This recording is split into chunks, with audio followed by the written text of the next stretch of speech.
وَاتْلُ عَلَيْهِمْ نَبَأَ ابْنَيْ آدَمَ بِالْحَقِّ إِذْ قَرَّبَا قُرْبَانًا فَتُقُبِّلَ مِنْ أَحَدِهِمَا وَلَمْ يُتَقَبَّلْ مِنَ الْآخَرِ قَالَ لَأَقْتُلَنَّكَ قَالَ إِنَّمَا يَتَقَبَّلُ اللَّهُ مِنَ الْمُتَّقِينَ۔ اور اے محمد صلی اللہ علیہ وآلہ وسلم ان کو آدم کے دو بیٹوں حابیل اور قابیل کے حالات جو بالکل سچے ہیں پڑھ کر سنا دو کہ جب ان دونوں نے اللہ کی جناب میں کچھ نیازیں چڑھائیں تو ایک کی نیاز تو قبول ہو گئی اور دوسرے کی نیاز قبول نہ ہوئی۔ تب قابیل حابیل سے کہنے لگا کہ میں تجھے قتل کر دوں گا۔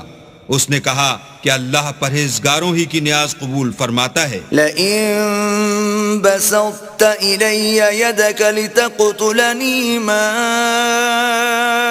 أَنَا بِبَاسِطٍ يَدِيَ إِلَيْكَ لِأَقْتُلَكَ إِنِّي أَخَافُ اللَّهَ رَبَّ الْعَالَمِينَ۔ اور اگر تو مجھے قتل کرنے کے لیے مجھ پر ہاتھ چلائے گا تو میں تجھ کو قتل کرنے کے لیے تجھ پر ہاتھ نہیں چلاؤں گا، مجھے تو اللہ رب العالمین سے ڈر لگتا ہے۔ انی اريد ان تبوء باسمی واسمک فتکون من اصحاب النار وذلك جزاء الظالمین۔ میں چاہتا ہوں کہ تو میرے گناہ میں بھی ماخوذ ہو اور اپنے گناہ میں بھی، پھر زمرہ اہل دوزخ میں ہو، اور ظالموں کی یہی سزا ہے۔ فطوعت له نفسه قتل اخيه فقتله فاصبح من الخاسرين۔ مگر اس کے نفس نے اس کو بھائی کے قتل ہی کی ترغیب دی تو اس نے اسے قتل کر دیا اور خسارہ اٹھانے والوں میں ہو گیا۔ فبعث الله غرابا يبحث في الأرض ليريه كيف يواري سوءة أخيه قال يا ويلتى أعجزت أن أكون مثل هذا الغراب فأواري سوءة أخي فأصبح من النادمين۔ اب اللہ نے ایک کوا بھیجا جو زمین کریدنے لگا تاکہ اسے دکھائے کہ اپنے بھائی کی لاش کو کیوں کر چھپائے۔ کہنے لگا اے ہے مجھ سے تو اتنا بھی نہ ہو سکا کہ اس کوے کے برابر ہوتا کہ اپنے بھائی کی لاش چھپا دیتا، پھر وہ پشیمان ہوا۔ من اجل ذلك كتبنا على بني اسرائيل